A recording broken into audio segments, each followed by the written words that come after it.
Action 2 News is in Chicago today as journalists from across the country gather at the United Center for a preview of the Democratic National Convention coming up there in August. We first alerted you the Republican National Convention will be held in Milwaukee a month prior in July. Action 2 News will be at both events to bring you comprehensive coverage. Jason Zimmerman's been speaking with party leaders in Wisconsin, preparing to make the trip. He's live now in Chicago with more. Jason.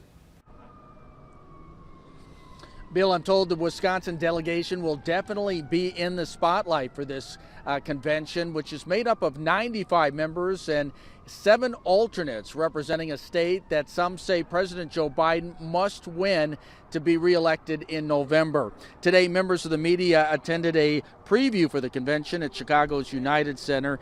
This is a chance to see the setup for the 50,000 visitors expected to attend during the third week of August, plus details concerning security expectations, since a large number of protesters are expected to be on hand just outside the Secret Service perimeter. Among those who spoke was Jamie Harrison, the chair of the Democratic National Committee.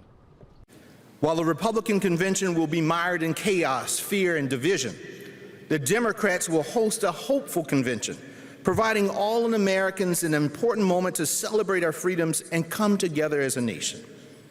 It will be a historic celebration of the work behind us and a preview of the work still to come.